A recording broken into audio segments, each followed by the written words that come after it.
Hello, hello. May peace and blessings be with you. It is my pleasure to be having a conversation with Simone Burke-Cousins. Simone, it is such a pleasure to have you with us today. Tell us a little bit about yourself, and I am very curious about how you selected bereavement and beyond as a topic. Since Mhm. you're a grief expert, how did you get to pick that heavy of a thing as a topic to become an expert in? Okay. Thank you for having me, first of all. To me, it is my absolute pleasure to be sitting here with you tonight. A little bit about me. Believe it or not, I'm an introvert, and that goes against everything that I do. I'm a therapist, I'm a coach, and I also do people's hair. And in all three capacities, it's a lot of talking, but I am an introvert. I'm married and I'm a mom of two baby girls, ages 4 and 5. I am the oldest of three siblings by my mom's side and the youngest on my dad's side. So that is it about me in a nutshell.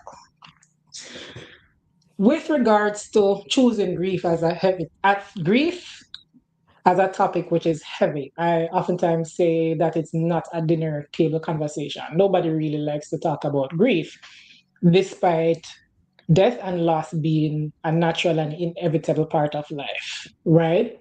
I remember growing up, maybe I was about 8 or 9 years old, and my grandmother's best friend died.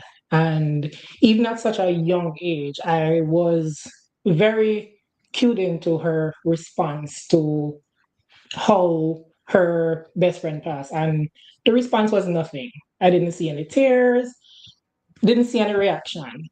So that kind of sparked my curiosity as to what goes on in the mind of people, who experience any type of loss. So that's one. The second is a traumatic incident that happened in my family. And I watched that entire thing change the dynamics of what the relationship in my family looked like. But the most impactful thing for me was my own journey with losses, and I've experienced multiple pregnancy losses. And some of the services that I wish I got, or the services I needed, they weren't there. So why not pave the way for such services? So that's pretty much how bereavement and beyond was born. It was born out of me identifying the gaps that exist. And it's not in an effort to shame the existing system or talk about or judge what's not in place. It's about putting the information out there and standing in the gap for people who may need the same help that I needed at the time but was not able to receive. Hmm. Yeah, Simone, I truly, truly feel that we have to be passionate about this subject, either through life experiences or something that we see, a transformation that we want to see in the world, right? A change that we Mhm. want to see in the world. So when it comes to grief, I don't think we're really ever taught how to grieve. I know that everybody grieves differently, but sometimes when we're grieving, we are apologetic, right? We're shameful sometimes Mhm. grieving because we don't know if we are supposed to grieve or not be able to grieve. You know what I mean? Like when Yeah. unexpected losses happen. So there's, I feel like so much stigma around that also, Mhm. how quiet or loud one can get or needs to be. So I kind Mhm. of want to, get your perspective on that. I know that you always say that, everybody's grieving in their own way at their own pace, right? But Mhm. is there a life cycle of grief that maybe that's pretty common? Because if we are aware of that, it's really going to give us language around that to be able to talk about it and to be able to process it better too. And I know that you also talk about anticipatory grief, which was something that I absolutely have felt, but I didn't have language around that. So I'm very grateful to you about that too. So if you want to dive into both of those things a little bit for us, that'll be great.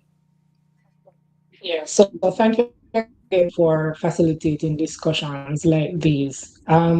It's not spoken about often enough, and you made a very good point about us not knowing how to grieve. I mean, it's not something that can be taught per se, but our parents and those before us kind of modeled how we respond naturally to anything. And in my culture, I'm from Jamaica. If you're crying, you may get a beating and then ask if you want something to cry for. So we were pretty much encouraged to stuff our emotions down, and that would translate in our adulthood and how we deal with any issue we face to include grief. So, again, conversations like these are important. I like to say that grief is as unique as our fingerprints or the stripes on zebra. No two people grieve the same way. Even if they're in the same household, they've suffered from the same loss, the reactions will be different, right? So I just want to put it out there that everybody's grief journey is unique. I don't believe in comparison when it comes on to grief. There is a thing called comparative grief, and I do not endorse that because, again, we're individuals. So what it looks like for you will look totally different for me.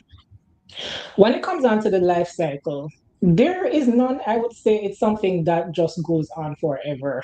You had a bond with someone you lost. And I just want to put it out there that when we speak about grief, it's usually within the ambit of death related losses.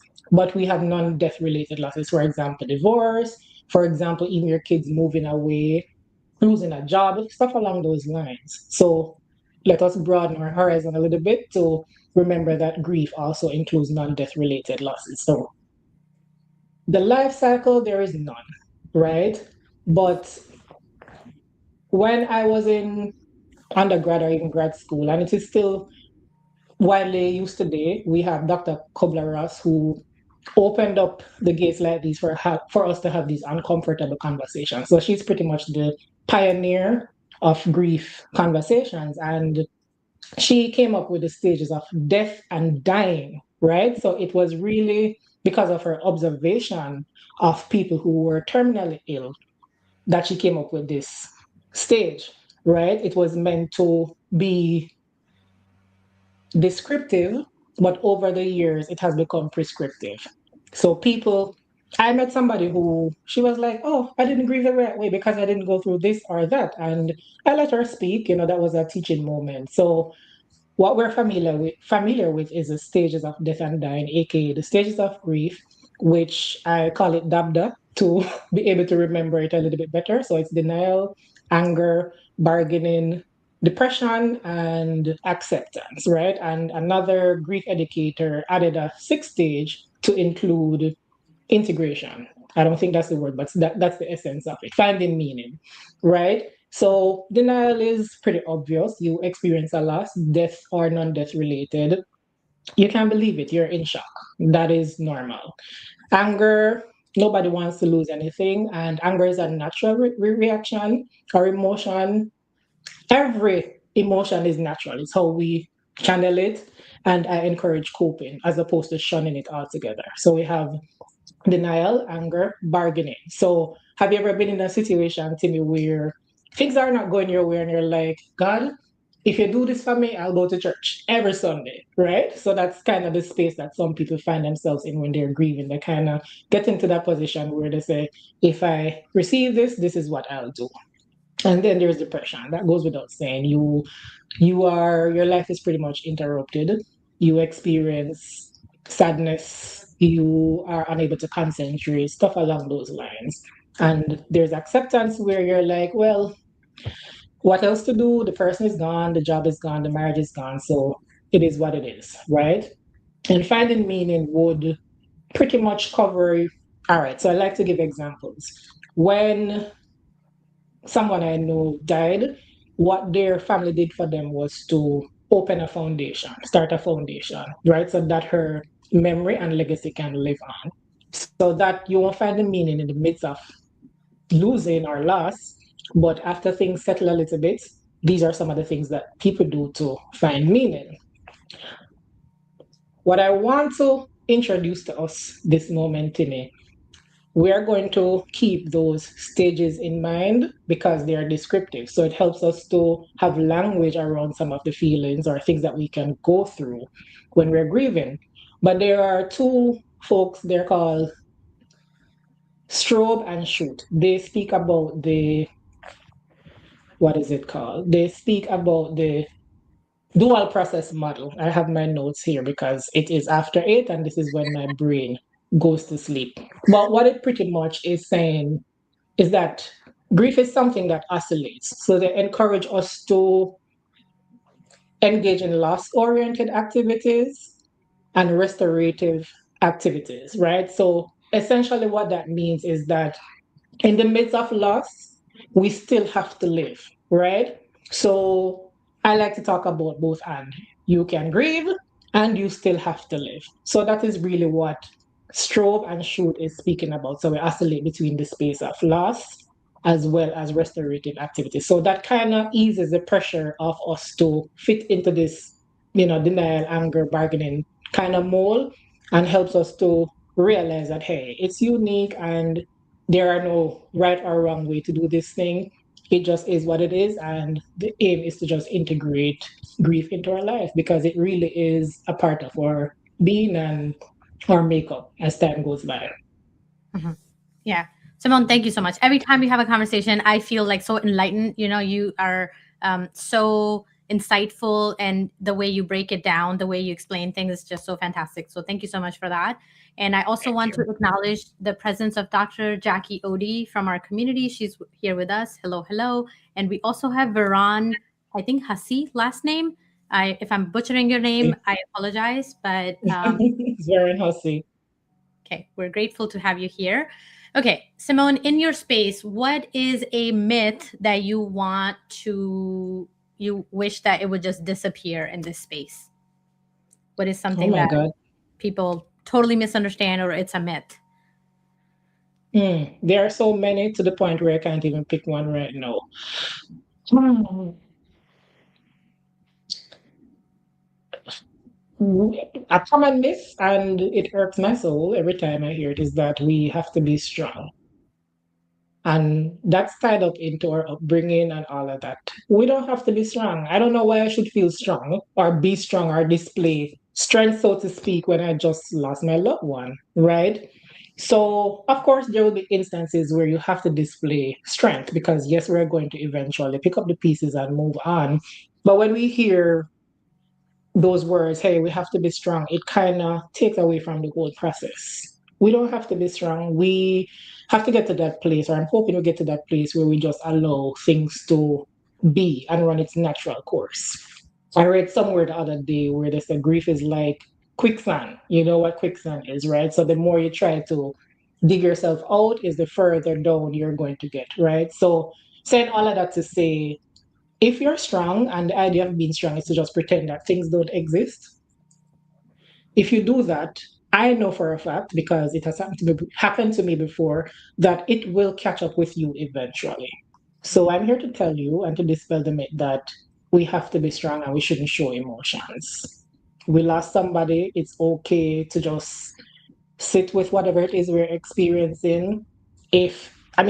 Tears and weakness don't go hand in hand. That's another myth we have to dispel. It is okay to cry. It is okay to feel confused. It is okay to feel angry. It's okay to feel guilt. It's okay to feel whatever it is you're feeling. And if you feel strong, hey, kudos to you. But it is not an automatic thing where, oh, be strong, be strong. And the thing about that is because you're expected to be strong and people are looking to you, especially if you're the main caregiver or the quote unquote strong one who takes care of everything, you may need help with your grieving process, but because you don't want to let everybody else down around you because you're trying to be strong, you may sit there and waste away, maybe literally, right? And I like to joke around with people and say, hey, you ever watch Superman? Even Superman take off his cape sometime and he's Clark Kent, so everybody needs a break at some point. So that's something I wish we would just put to the side a little bit. No, you don't have to be strong during grief. It is a loss and it is normal and natural to roll with the punches, whatever that looks like. Yeah. I, for the longest time, really was conditioned to believe that tears are bad, right? Sadness is bad, tears are bad. So Yes. the more growing up I'm doing, the more I'm realizing that it's part of the process. And I am Mhm. a sensitive person, right? Like I am a Yeah. sensitive being, and allowing myself to feel all the feelings is not a bad thing. It's actually a gift, right? So allowing Mhm. myself to go through the process. So Yeah. definitely super helpful. Simone, let's talk a little bit about anticipatory grief. What is that? And I know that you get lit up when you talk about this, which is, a strange thing to say, but that's why Oh you my are the God. person to talk about it. Right. So anticipatory grief in simple terms is grieving before a loss happens. And I pointed out before that loss is outside of just the scope of death. So if you're going through a divorce, I like to think of anticipatory grief as an experience, something you're experiencing, something you're processing, something you are going through. So divorcing, caregiving, stuff along those lines, even aging, you expecting your kids to move away. Um, just anything that happens before a loss. And I say anything to mean, feelings of grief and loss.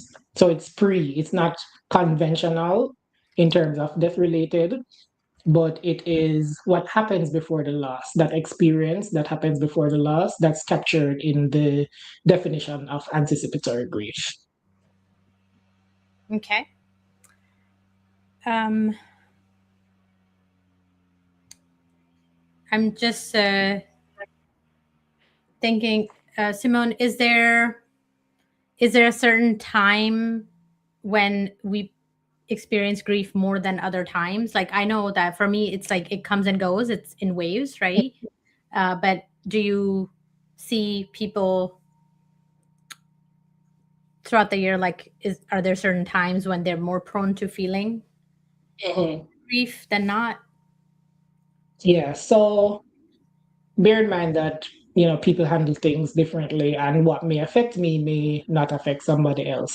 But I find that, so I did a training, and you were there, Timmy, around Thanksgiving of last year, and it was about navigating grief through special occasions and holidays. And I chose to include special occasions because these are moments that the general public aren't aware of. So say for instance you were a widow or a widower, most times you're the only person who remembers that date. So I find that around special occasions and public holiday, I don't know if people experience it more, so to speak, but it is more pronounced at those particular times. So special occasions and holidays, especially when, let's say, for instance, Mother's Day. Can you imagine not having a mom and every turn you turn on the television, flowers, Mother's Day commercials. If you go in the store, that's the first thing you're gonna see. So I think those moments are a little bit more provoking for some people, but I'm sure if you speak to somebody else, there's always that one person who may say, "Hey, those things don't bother me, but this particular thing affects me just the same." Mhm. Yeah. So I guess just understanding our own triggers would be Mhm. key. And that Exactly. session that you did, Simone, was so super helpful, because for me, it wasn't even like I was very surprised, like what came up for me during that session. And I didn't even know that in the back of my mind, I had these thoughts going on, that I was not acknowledging. So I was very grateful being there that day when you were holding that session. So please continue to do that because those are really transformative for people. Um, Mhm. Something else just came to mind as we're talking about this. If somebody is experiencing grief or anticipatory grief, but they are like, no, I'm going to be strong. I'm going to get through this. They're kind of like talking themselves through whatever is happening for them. What do you want to say to them? Like, how do they approach it? Because I feel that there's so much stigma and so much shame sometimes around grieving that Mhm. people don't reach out for support. They wait until like somebody reaches out to them. So I want to hear your take on that. What is your advice there? All right. So I believe in agency. Um, So grieving is hard, and some things you may not be able to do in the heights of everything, right? We are aware of that. Because if I just lost somebody, there is no way I'm going to be looking for a therapist or a coach tomorrow. Right. And I also want to say that not everybody who experiences grief even need a coach or a therapist or any type of intervention. There are some people who are really and truly able to talk themselves through and are strong and are unaffected. But for the others who may need a little bit more support or a shoulder to lean on, there is no shame in it. There is no. I like to tell people that even as a therapist, I have a therapist. As a coach, I have a coach. You don't see doctors operating on their own selves, right? So everybody needs somebody to help them to share the burden. We have something back home where we said, no man is an island, no man stands alone. So there is no shame in reaching out for, I'm trying to find out another word outside of help, because I think that is what bothers people so much, especially when they feel that they're strong. I'm strong. Why do I need help? Right. So if you can think of a word outside of help, that would be good. But support is very key. It's very important. There is no shame in it. There are many avenues. If you don't want a therapist, find a coach. If you don't want a coach, talk to your pastor, talk to a trusted friend. The most I would say is wherever you choose to seek the support, ensure that it is a safe space, because the last thing you want to do is to be grieving and then somebody shame you for what it is you're feeling. So, and sometimes we may have to go through that because not everybody is ready for those types of conversation because they themselves are uncomfortable with just emotions, right? So their response to you may be from a place of ignorance, right? So bear that in mind in seeking support. You may not find the right fit in the first go, but keep reaching out. There are people out there who understand your story and are capable and willing and ready to walk with you through it. So there's no shame in seeking support if you need it. But going back to agency, Timmy, I like to tell people that, hey, ask for what you want, right? When we think about support, we're thinking about it through an emotional lens, the crying and all of that. That's cool. But some people want practical support. And by practical support, again, I like to give examples. When you're grieving, the last thing you're thinking about, whether it's anticipatory grief or you experience a death related loss, the last thing you want to think about is cooking. We all eat, right? Regardless of where we're in our grief journey, food is essential. So, one practical way that we can ask for help is to say, hey, Timmy, if you're going to the grocery store, buy me a head of lettuce, right? Be specific and ask for what you want. And on the flip side, for those who are supporting, I would say to be specific as well. So instead of picking up the phone and say, hey, let me know if there's anything that you want me to do, nobody's thinking about that. So again, we all eat, we all drink water. So Timmy, I'm coming by your house and I'm going to leave a case of water by your door. Timmy, I'm going to walk your dogs and I'm going to take your trash out. So support is more than just emotional. People do appreciate practical support, but again, this is kind of individualized, right? So we have to know more oftentimes than not when we're supporting somebody, it's somebody who we have a relationship with. So you kind of know who they are and what they like, but it doesn't hurt to be specific with them, and it doesn't hurt for us or the people who are grieving to ask for what you want when you have the strength to do that. And it doesn't have to be a phone call. You can send a text. There are many ways we can communicate outside of face to face. So those are my words. Lots of words. Yeah, spot on. I'm so glad that you're talking about this because when we are grieving, we have so much going on internally that making one more decision, I think, is hard, right? So you saying, Decision I so fatigue. Yeah. appreciate you saying that, picking up the phone and saying that I'm gonna swing by and I'm gonna drop a case of water or something like that, being very specific, right? And if you're afraid, Mhm. if you're the caregiver and you're afraid that you're gonna pick the wrong thing or whatever, giving the person a couple of choices, not like 10 choices, a couple of choices, right? A or B, right? Like something like that, that just makes it so much simpler. Yeah. And we're able to like support them in such a better way. So thank you for Mhm. bringing that up. Simone, I know that you have a great resource also that you like sharing. Is it okay if I share the link for that? Can you tell us a little bit Yes, about it? definitely. Please do. And if I may talk a little bit about this, Timmy, Valentine's Day was last week. Some people celebrate it, some people don't. But I do know that while most people are celebrating a season of love, there are other people who this is a raw and emotional time for them. February 14, I have two people in my life. One, she lost her daughter last year, and Valentine's Day is actually her birthday. Mm, The second person got some news about her grandfather on Valentine's Day. So again, there are people who, for them, it's a tender time for them. So I created this guide for persons in those situations to receive some amount of comfort. You know, it's simple. I like to say that, and you were spot on just now. We don't want a whole book to read when we're grieving, but a few words of encouragement here and there is usually helpful. So that's what I packaged in this guide, and some of the things also came out of the session that I had last year during Thanksgiving. So this is something that's ongoing, and I also want to point out that some people may experience those raw emotions leading up to the time. Some people may experience it the day off, but there are a handful or more of people who the days after are even tougher for them. Mhm. So all of that was considered when this guide was developed. So feel free to use it. It is evergreen. We can use it Mother's Day, Father's Day, Thanksgiving, Christmas, all year round. Whatever special occasions or holiday, this guide will forever be relevant. Okay, Simone, thank you. That's very generous of you, and thank you so much for sharing. I will leave the link here. And whenever I Mhm. have guests on my live streams, we have this tradition that we do a rapid fire round of questions. Are you ready? Should we do that? Yes, It'll be so much should fun. be fun. Yeah, fun. I need some fun. Okay, Simone, are you a sunrise person or a sunset person? I would say in this stage of my life, I'm a sunrise person. Okay.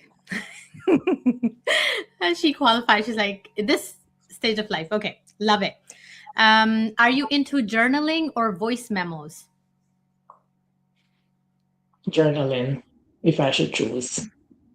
Okay. Simone, what refills you the fastest? Solitude, quiet, peace.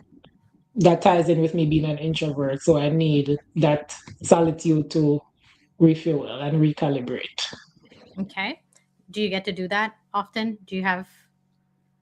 So going back to me being a sunrise person in this stage, I've carved out at least, well, it initially was 2 hours, but it's now down to roughly an hour where I wake up 5 o'clock in the morning where nobody's there calling mommy, mommy. So that is just my quiet time to just be. I use that time to I like to read Our Daily Bread. I use it to exercise or to just do anything that allows me to feel at peace and feel good. That is where my work, that's where I come up with all the good stuff for bereavement and beyond. When the world is sleeping, I'm downstairs styling, and that's when the engines are turning. Yeah, that's fantastic. Simone, one word that people misunderstand about grief. One word. Uh, One word. It's a time frame is coming to mind, but I know that's not what I want to say. There's no time limit. That's let's use that as a hyphenated word. Okay. It's time bound. Okay. Mm. That works.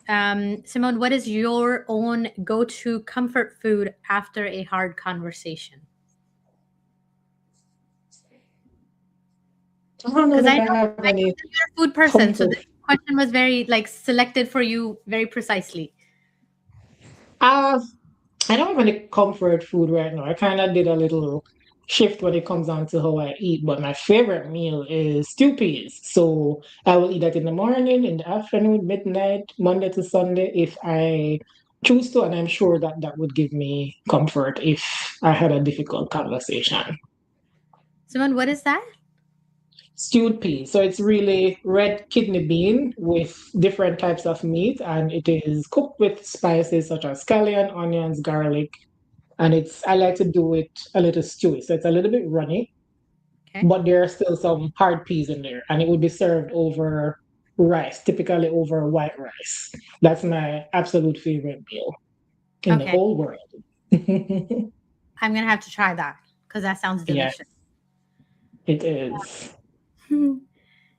Simone, silence or words, which heals more? Do I have to choose, or can I can I talk? It depends on who it is you're talking to. So for me, it would be silence because sometimes when we are fishing for words, that's when we say the wrong things. Things like, oh. You have two other kids. Why are you grieving? Stuff along those lines. So I believe that silence is very potent and applicable, but it depends on who it is you're talking to. So for me personally, silence would be better than you trying to fill the space just because you want to have something to say. But I know for somebody else, it may be words. Mhm. I am very strange. I'm actually recognizing that I'm very strange when it comes to grief and processing and coping with grief, because I Mhm. I think I go on sensory overload very quickly because I'm a sensitive person. So I'm a big crier, Mhm. right? Like I would cry, Mhm. and then if I feel that my system gets overwhelmed, then I totally pull myself out from that situation. It's so strange, Mhm. right? So it's almost like I'm either too far, like too close to it, or too far removed. So Yeah. I am recognizing that, Mhm. my triggers are, and how I may be able to tweak some things there, so it's not that abrupt. I don't know. It just, to me, just it came to mind that it just It's feels abrupt. Yeah, it's just your way of being. And I Mhm. like to tell people that whatever it is your experience, try and do it without judgment. We're feeling a particular type of way, and instead of sitting with emotions, we judge ourselves for feeling this way. So be self-compassion is something I'm big on.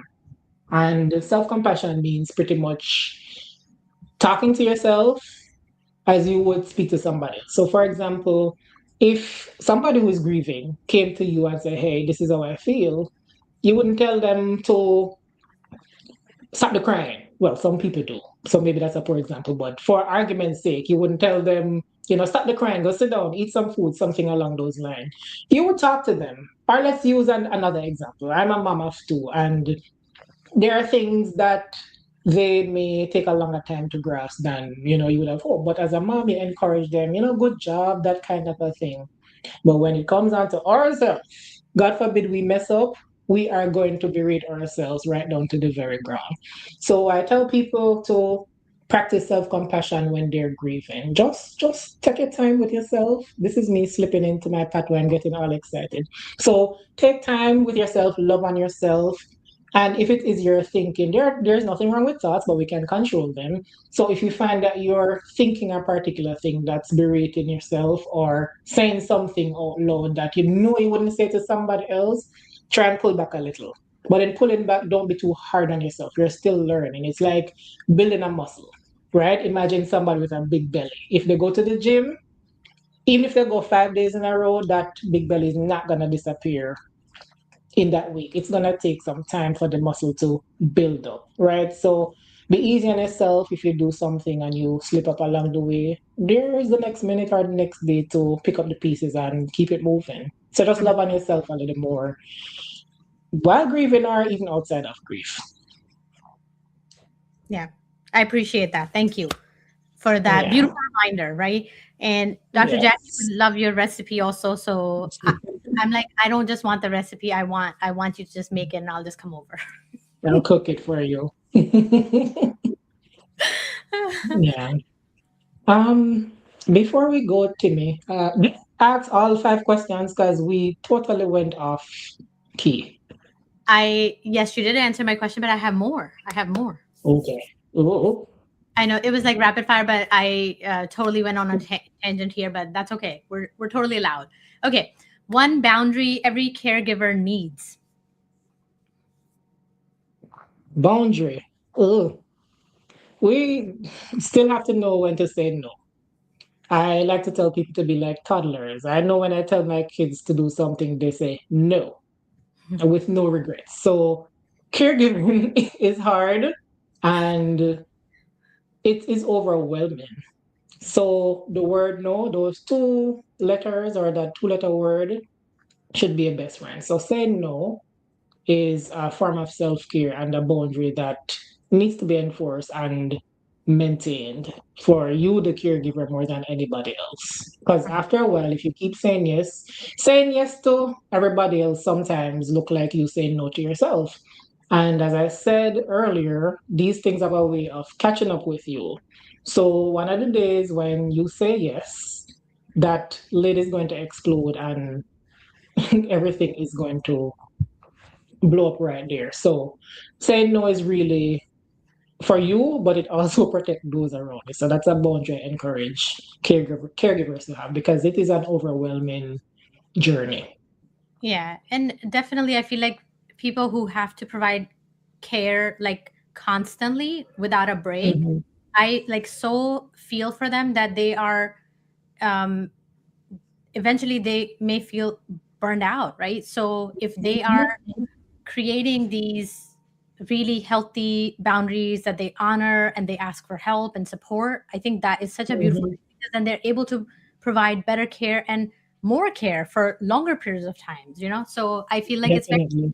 counterintuitive, but it's so needed. Hmm.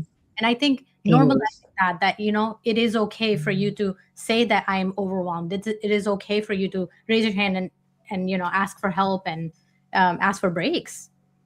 Yeah. They're well needed and they're well deserved. And that's why I came up. If I can talk a little bit about my circle to me. Yeah, Please. I'm reading Jackie's comment. Um, the circle, it's called Until Goodbye. And while I acknowledge that anticipatory grief take different shapes in this particular space, it is designed for caregivers to offload, to have a space where they feel safe, to have a space where they can talk about things that they may be judged for in the wider social space. And it's all good to say this is how we feel and we're overwhelmed, but what do we do with these feelings? So I also am looking to provide practical tools and support that can be used in their day-to-day life. Because why I'm even passionate about this, I watched my mom care for her mom. My brother, he cared for his dad, my brother and sister, and even my mom cared for well, my mother's husband and my siblings' dad. And it was a very rough road, the back and forth to the hospitals, that indefinite feeling of not knowing, hey, is he gonna live through the night? Is this the last time we'll see him alive in the hospital?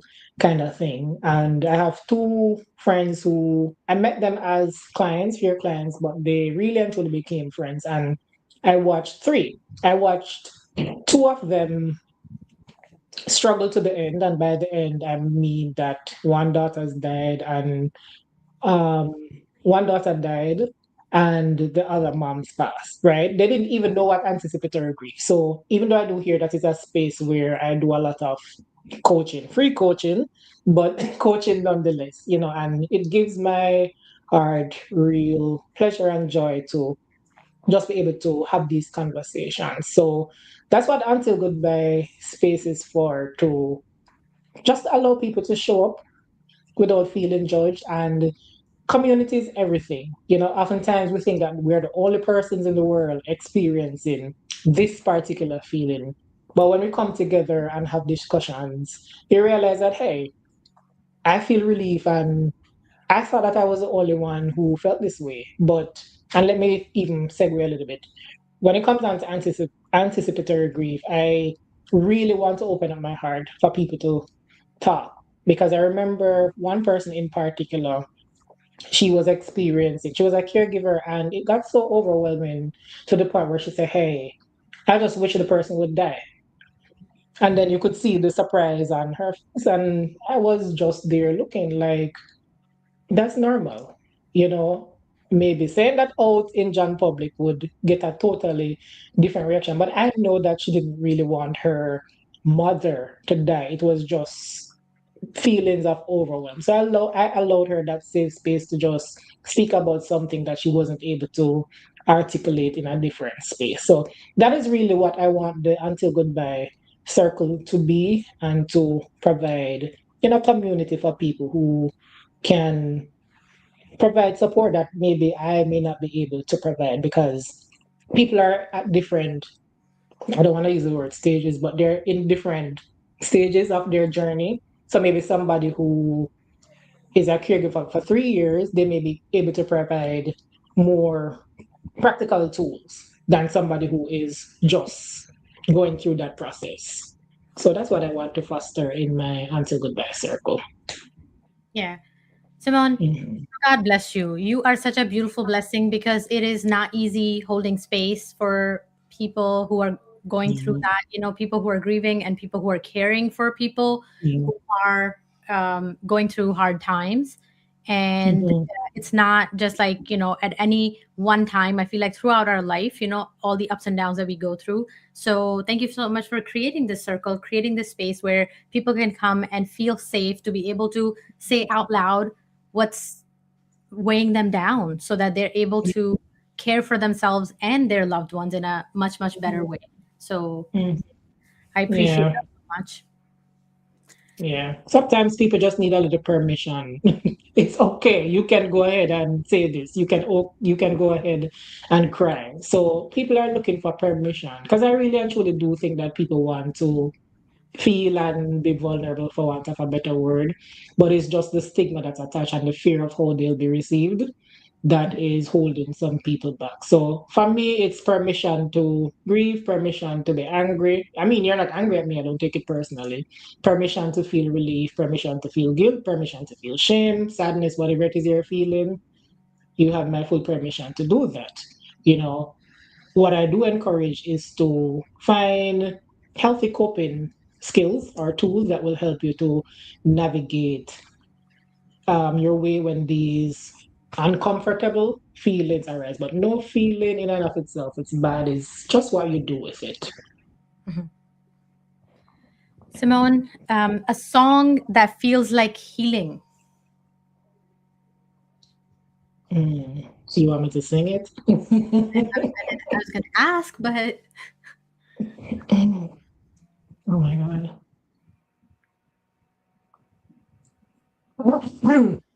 All right. There is a song. I don't know the name of the song, but I'm thinking of Then sings my soul, my Savior God to me. How great thou art. Oh my God. How great thou art. Then sings my soul, my Savior God to me. How great thou art. How great thou art. Please don't judge me. But that song provides comfort, God is just great. And whatever it is I'm going through, I know that He has me. If nobody else on the face of this earth has my back, I know that God does, and He always comes through for me. He always answers prayers, first of all. It just doesn't align with what we expect sometimes. So it's either yes, no, or wait.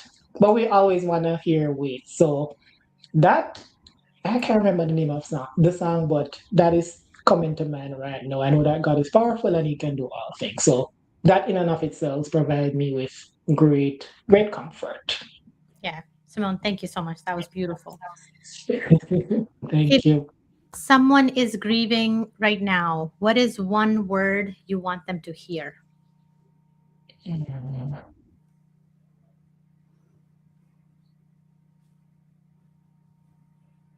One word: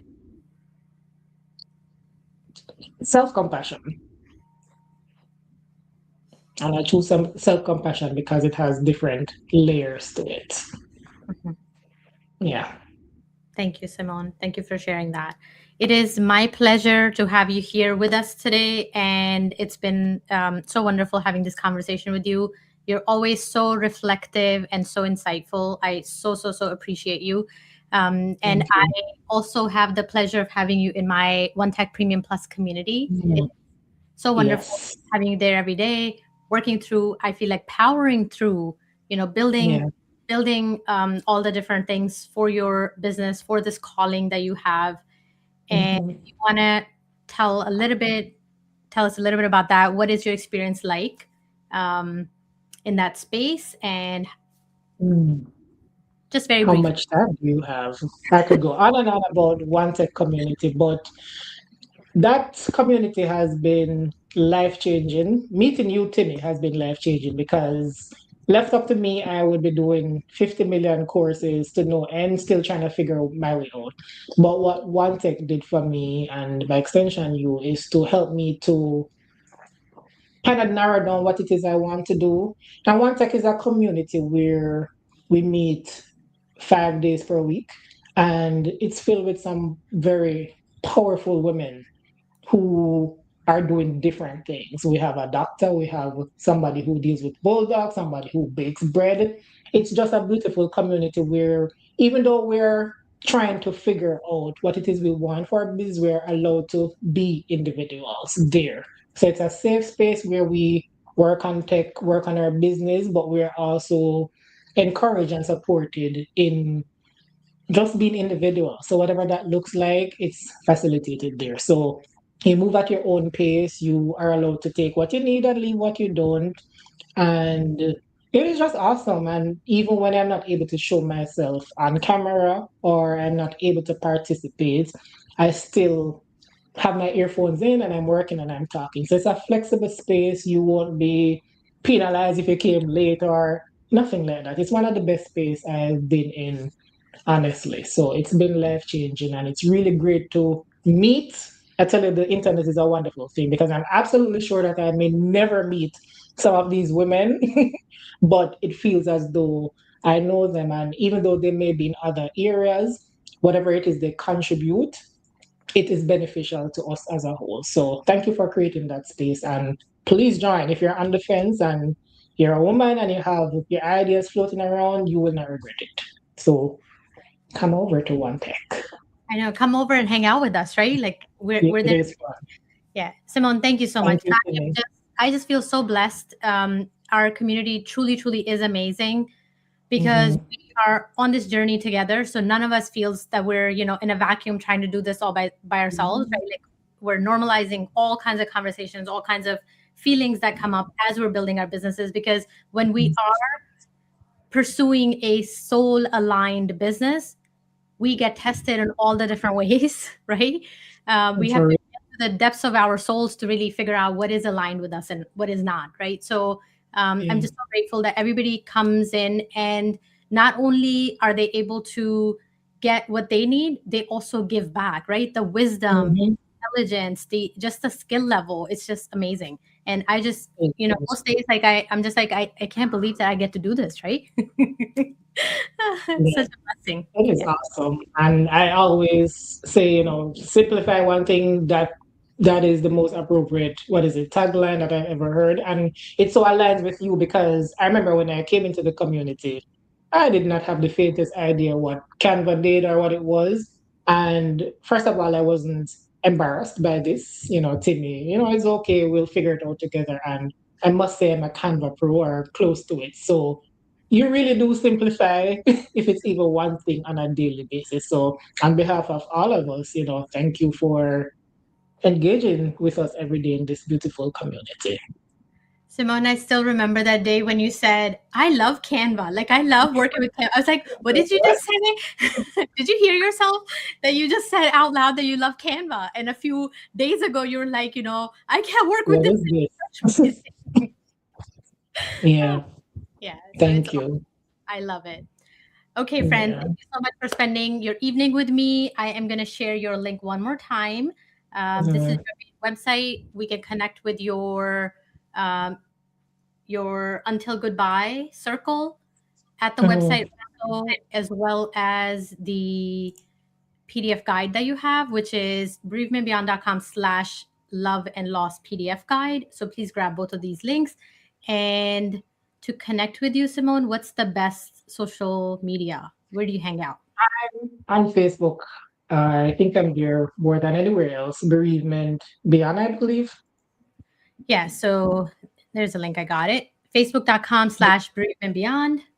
So please, please, Yes. please connect with Simone, normalize these conversations, and I hope to see you again very soon.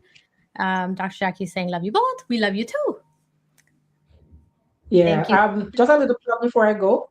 If you're a caregiver or you know somebody who's a caregiver, don't be ashamed. You can come to the Until Goodbye Circle. You will be received with open arms. I will always show up for you. We meet on the last Thursday of every month from 6 to 6:30 to 9 o'clock. And I'm sorry I didn't give you. Oh, there it is. You can click on that link or type that link in, and you will It's pretty easy. Again, everything was simplified. So go on that link. It is, without even saying the cost to me, I think it is cheaper than some of the things we subscribe to on a monthly basis that we don't use. So it's an investment in yourself. It is an investment of your time. And even though it's an hour and a half, just look at it as a part of your self care routine. You're pouring into yourself. So when you leave the circle, you will feel energized along the way. And even though we meet once per month, what I'm doing is to send out weekly notes of support so that you'll remember, hey, I'm still not alone in this journey. There's also a course that you'll receive as well as a workbook. So you will be supported all around. It's no pressure. I'm not going to force anybody to speak, but I just want to put it out there that, again, there's power in community. So when you do decide to sign up and become a part of this circle, just be present and give what it is you're able to give. Somebody can always learn from you and be inspired by your story. So no pressure, but I'm hoping to see you there and we will have a fulsome discussion and enriching experience. Wonderful. Thank you so much, Simone. Thank you for being a blessing. I love you, and I will see you soon. Have a great weekend. Thank you, everyone, for being here with us. And anybody who's catching on replay, please, please, please connect with Simone on social media, and we'll have another conversation soon one day. Yes. Thank you, Timmy. Mhm. Bye bye.